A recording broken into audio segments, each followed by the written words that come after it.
Bem-vindos à série História e Literatura, aqui no A Contrapelo.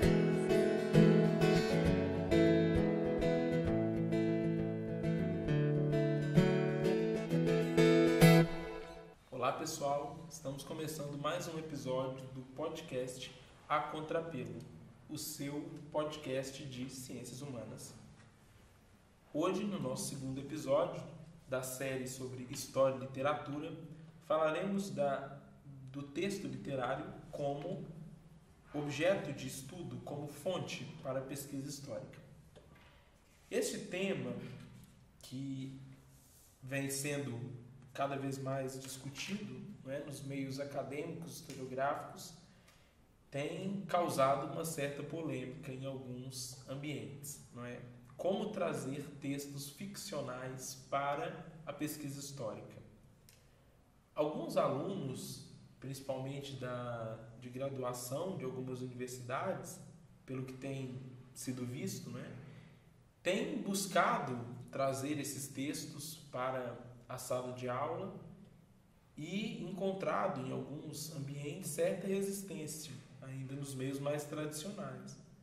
Pois como podemos pensar, então, um texto que se assume, como dito no episódio anterior, enquanto um texto que é ficcional, não se pretende dizer a verdade, ser trago para uma ciência, como a histórica, que busca, acima de tudo, entre linhas gerais, conhecer o passado tal qual aconteceu. Embora inúmeros paradigmas existam, desde o século XIX, o nosso grande objetivo é recontar o passado da forma mais fidedigna possível, embora saibamos que seja bem complicado fazer isso. Existem inúmeras discussões sobre o papel da história e tudo mais, mas trazer textos ficcionais pode nos abrir possibilidades que não existiriam antes. Então, vamos começar falando um pouco sobre as especificidades desse tipo de documento.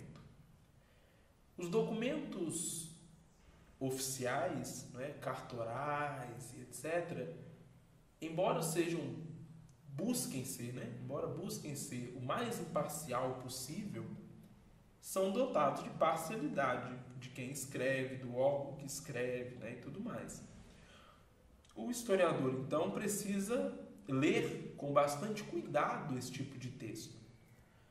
Quando pegamos, por exemplo, um jornal como uma fonte de pesquisa, é necessário entender que aquele texto publicado no jornal, ele passou pelos olhos de um editor, de um revisor, de um redator, para só enfim chegar à mão dos leitores do tempo presente e só em seguida na mão do historiador contemporâneo.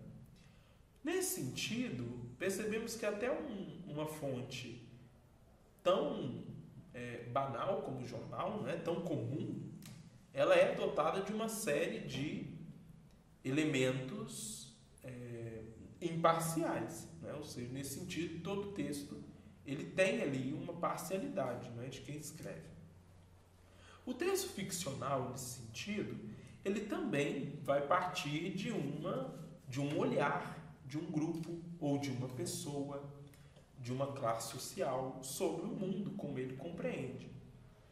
E este texto, da mesma forma que os demais, devem ser analisados com este mesmo cuidado de preocupação, com as referências que são feitas, com o tempo que foi escrito, com o contexto em que esse texto foi escrito.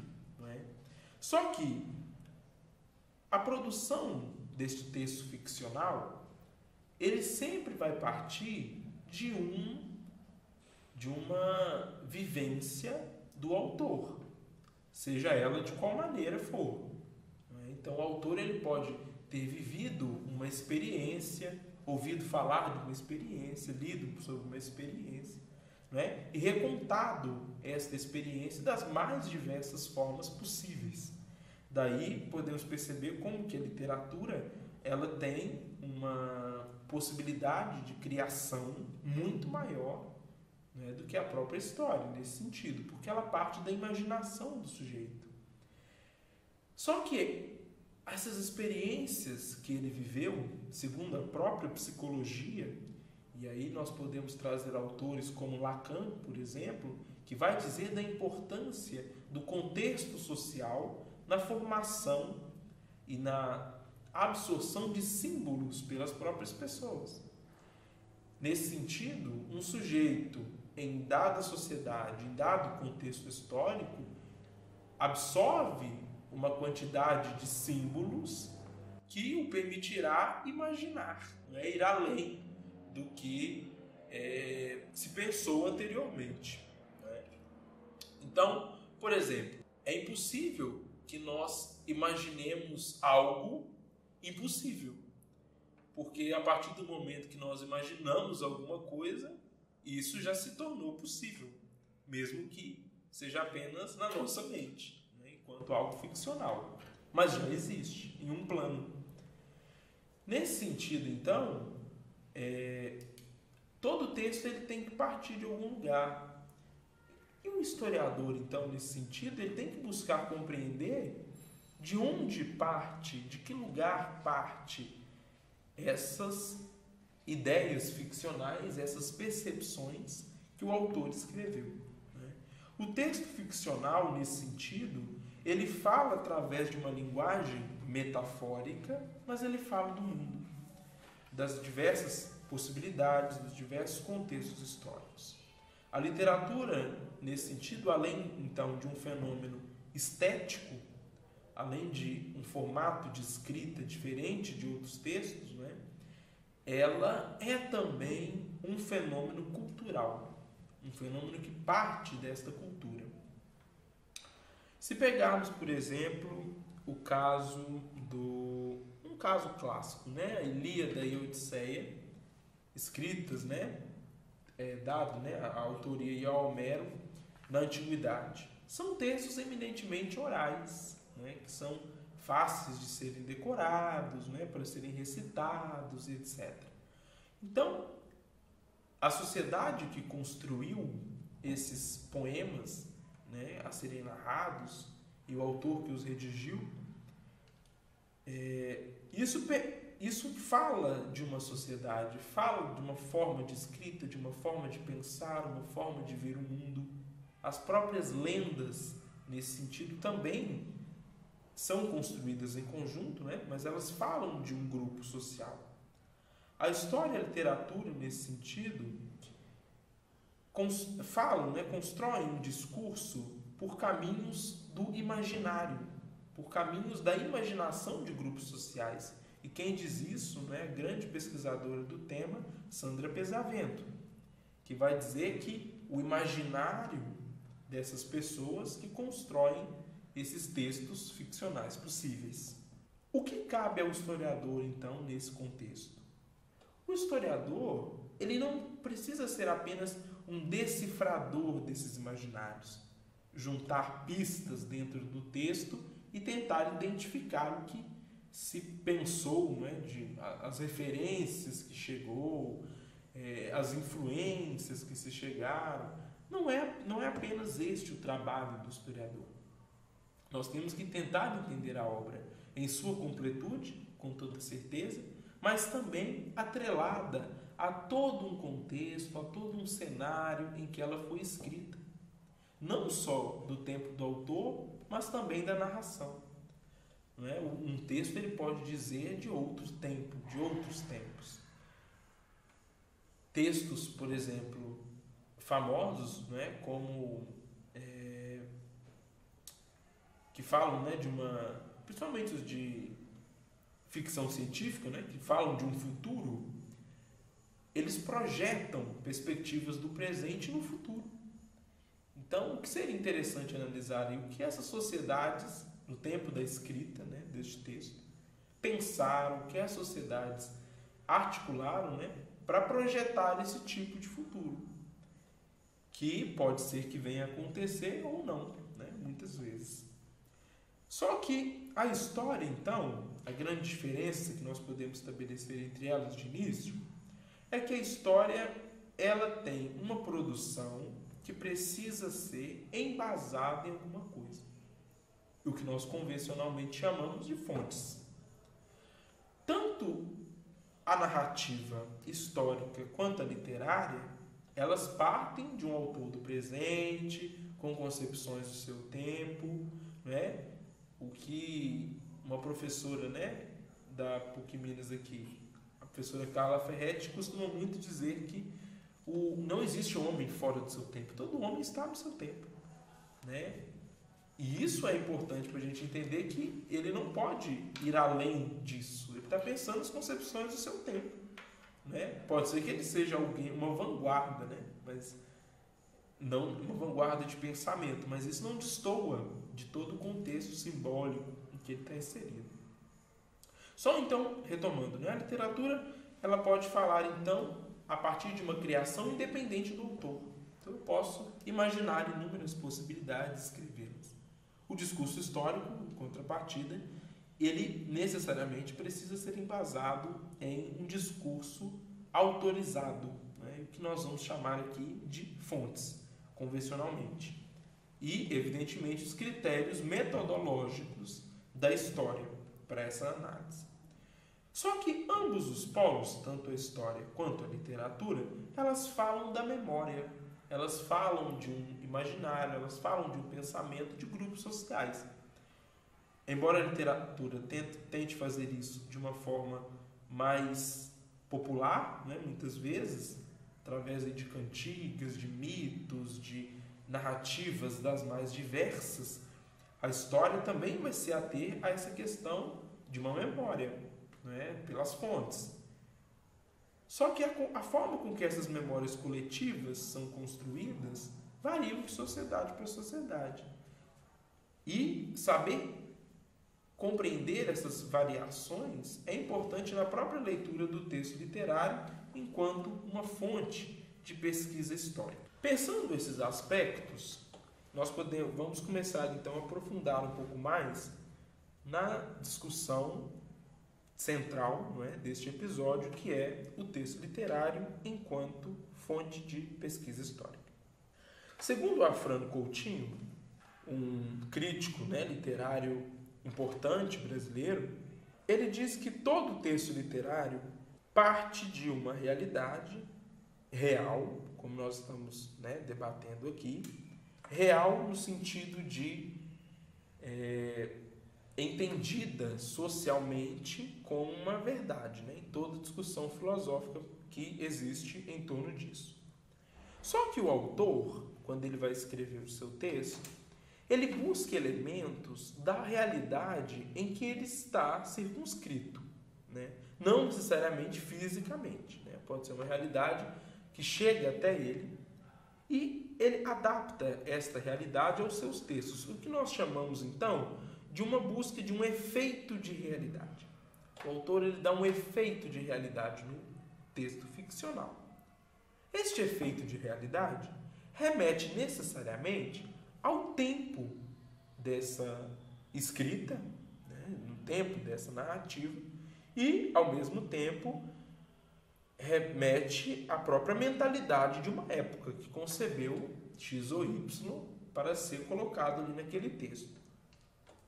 A construção, então, nós construímos, então, representações de um passado. E esse efeito de realidade é o que o autor usa, né, para colocar o leitor mais imerso à obra. Vamos dar um exemplo. Na peça do Romeu e Julieta, né, do Shakespeare, muito famosa, ela é ambientada em um cenário italiano, não é, no final da Idade Média, início da Idade Moderna, em que existiam ali uma série de conflitos familiares dentro da Itália. Não é? Ou seja, famílias, príncipes, não é? Ou seja, aquela disputa que todos nós conhecemos bem.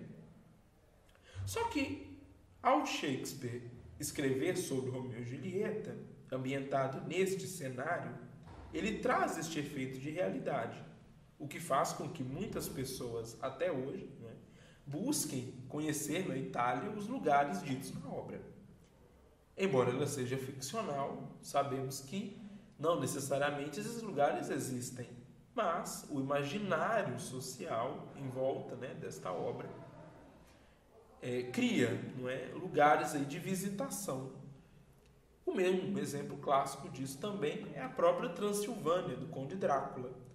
Um texto, uma narrativa, não é, literária que ganhou uma característica tão real que existem visitações inúmeras, né, durante o ano nos castelos da Transilvânia para visitar, né, os castelos do Conde Drácula e etc.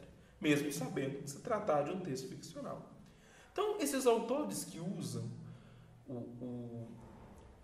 esse efeito de realidade, né, falam de algo real, transporta o leitor para uma vivência possível, permitindo com que ele pense inúmeras possibilidades dentro destes cenários reais, mesmo dentro de um texto ficcional.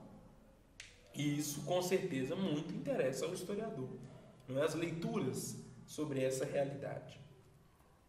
O mesmo texto do Afrânio Coutinho, ele vai dizer sobre as diferentes construções dos personagens por esses autores.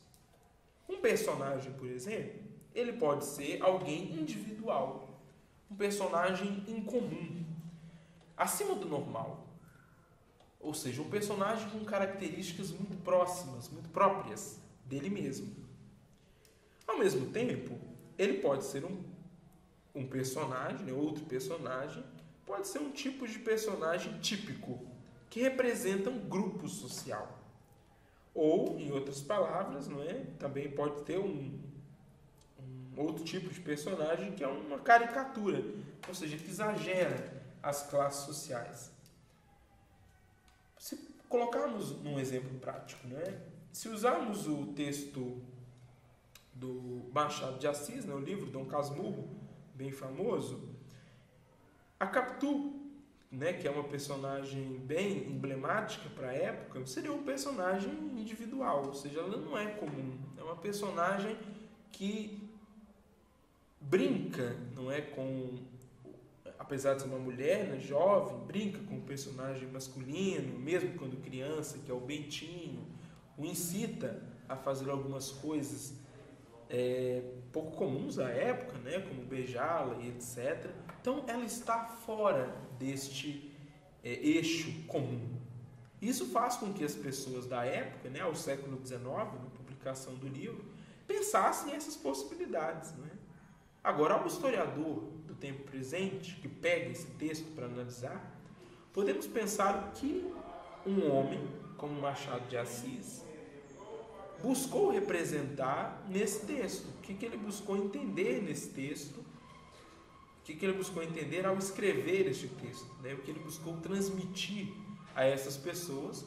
Uma possibilidade de sociedade burguesa, né, eminentemente, que não se pensava com tanta clareza dentro da própria época, né? Uma mulher fazer isso.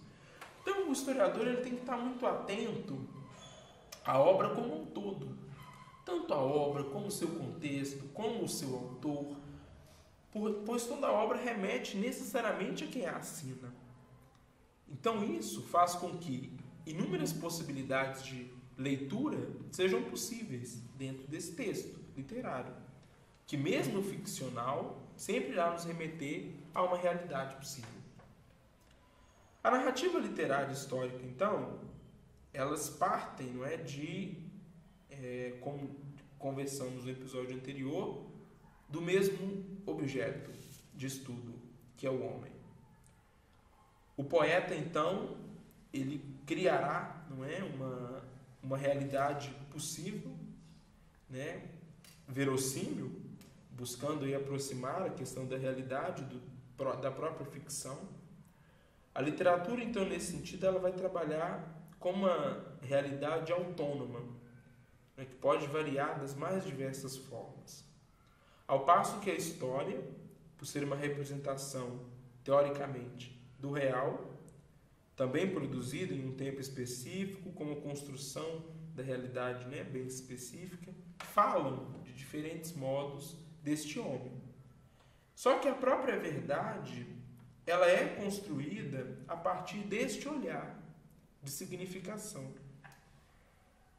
Como já dissemos, vários contos, lendas, histórias das mais diversas, de tão repetidas, tornaram-se verdades.